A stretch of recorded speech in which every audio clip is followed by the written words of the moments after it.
Bienvenue sur Nutrition TV. Aujourd'hui, on parle du grignotage. Quelles sont les causes liées à la survenue du grignotage et surtout, bien plus important, quelles solutions à chacune de ces causes uniquement et en exclusivité sur Nutrition TV.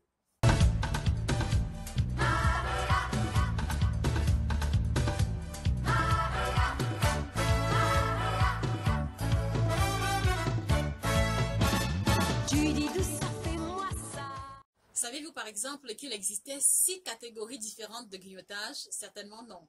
On va aller pas à pas, catégorie après catégorie, et vous comprendrez mieux pourquoi nous parlons de coaching nutritionnel, pourquoi avec le coaching nutritionnel, on rentre en profondeur dans les méandres de chacune de vos préoccupations alimentaires. On y va sans transition. Alors, à la base, par grignotage, nous entendons par là le fait de manger entre les repas sans ressenti de faim réelle. Contrairement à la faim, qui est le fait de ressentir un besoin accru, une diminution d'énergie manifestable ou alors visible à travers une hypoglycémie, à travers laquelle le corps va vous réclamer de l'énergie et du carburant suivant des signaux bien précis.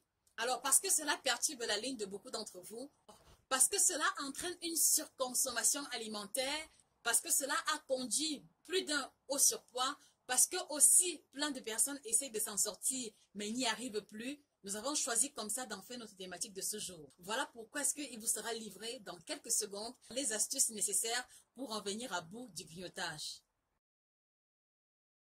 Comment donc arrêter de grignoter? La première étape indispensable, c'est de vous poser une question fondamentale. Pourquoi est-ce que je grignote? Qu'est-ce qui me pousse au grignotage? Dans quel état d'esprit est-ce que je me trouve chaque fois que j'ai envie de grignoter? Vous l'aurez compris, il est surtout question ici d'introspection. Il est surtout question ici d'être à l'écoute de ses émotions, à l'écoute de son état d'esprit, à l'écoute de comment est-ce que l'on se sent de façon ponctuelle. Pourquoi est-ce que je grignote? Et une fois que vous aurez répondu à cette question, à la réponse que vous aurez apportée se trouvera à la clé un début de solution, une piste d'astuce qui vous permettra de vous en défaire.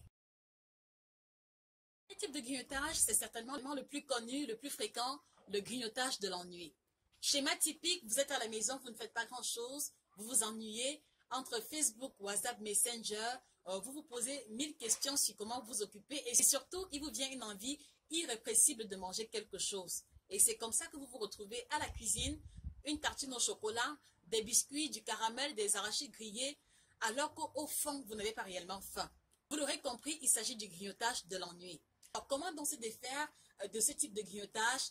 Trouvez le moyen de vous occuper. Occupez-vous, occupez-vous. Il y a toujours forcément quelque chose à faire à la maison. Ou des vêtements à repasser, ou des placards à ranger, ou un livre à lire, ou alors une petite tâche de travail à terminer. Il y a toujours forcément quelque chose à faire. Et si vous estimez que vous n'avez rien à faire à la maison, vous pouvez vous chausser, sortir, faire une balade de 15-20 minutes. Je vous assure et fais garantie, l'envie de grignoter vous passera. Ou alors, à défaut, si vous bataillez déjà contre des kilos qui se sont déjà installés, enfilez votre tenue de sport, mettez de la musique et commencez à danser. Je vous assure, l'envie de grignoter passera et vous serez beaucoup plus fiers de vous parce que vous aurez réussi à résister à la tentation. Second type de grignotage, c'est le grignotage de fin de journée. Alors, c'est un grignotage qui concerne beaucoup de personnes qui travaillent et qui, une fois rentrées à la maison, sous l'effet de la fatigue et de la faim, se jettent sur tout ce qu'ils trouvent. Vous êtes fatigué, vous rentrez du travail, vous avez très faim et avant de préparer le repas, vous avez déjà ingurgité un paquet de chips, toché dans les croquettes que vous réservez aux invités, vous avez pris une poignée d'arachides, vous avez ramassé un peu de ci, un peu de là parce que vous avez exagérément faim et c'est comme ça que vous emmagasinez des calories, pourtant vous êtes sur le point de cuisiner le repas du soir. C'est très compliqué, je le comprends et je crois que beaucoup de personnes qui travaillent et qui sont responsables de leur propre cuisine ont été victimes de cela. Alors, comment donc contrecarrer un tel type de grignotage? Première règle et la règle fondamentale, l'anticipation. Pensez toujours vos repas à l'avance. Pensez toujours vos repas à l'avance. Solution, l'anticipation, préparez toujours vos repas à l'avance.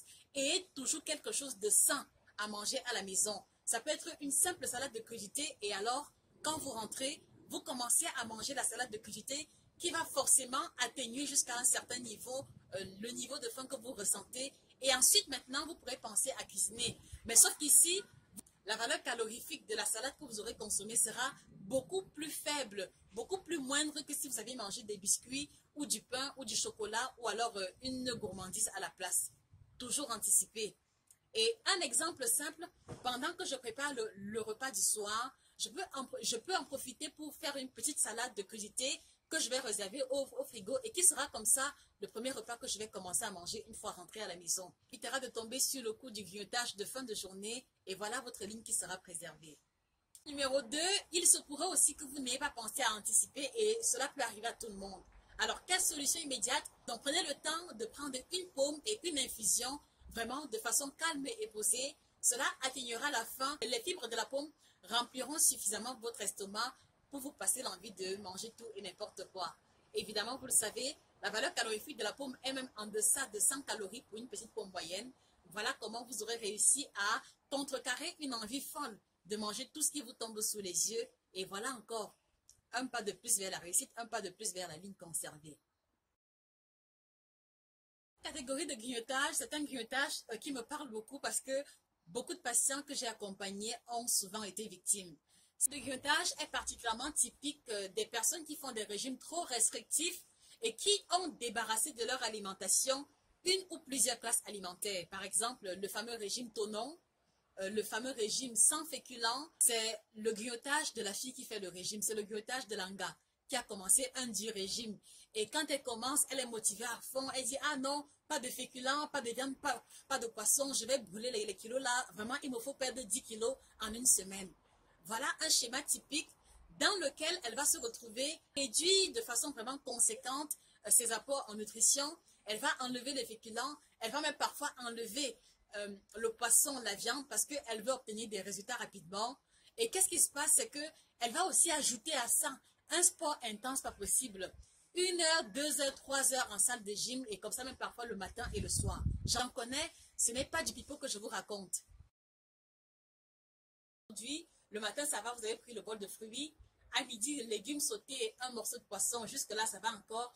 Mais sauf qu'à partir de 16 heures, vous commencez à ressentir une envie bizarre, une envie de manger des biscuits.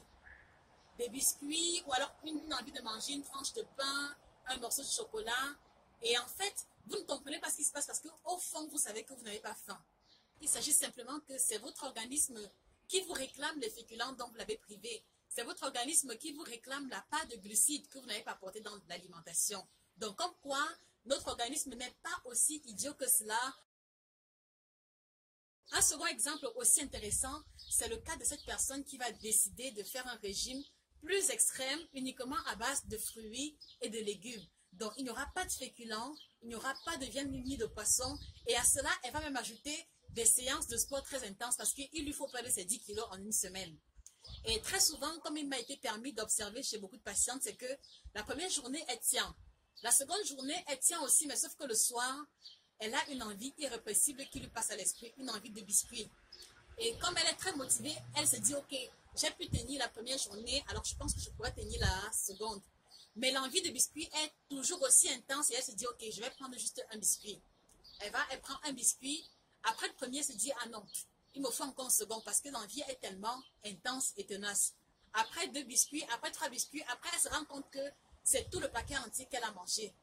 Voilà donc une victime du grignotage de régime.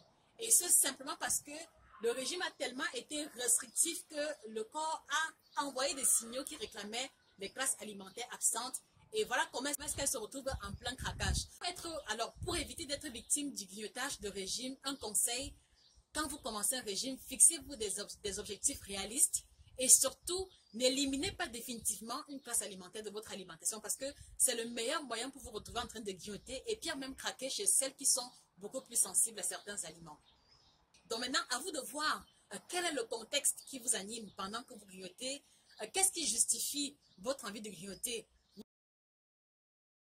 Spectateurs, voici ainsi achevé notre premier épisode entamé concernant le grignotage. Comprendre que les grignotages se suivent mais ne se ressemblent pas et d'où justement l'importance de faire à chaque fois une introspection, de toujours se poser la question fondamentale de pourquoi est-ce que je grignote. Parce qu'une fois que vous aurez trouvé une réponse à cela, on pourra maintenant y opposer une stratégie qui permettra d'anticiper ou de contrecarrer complètement la survenue du grignotage en question.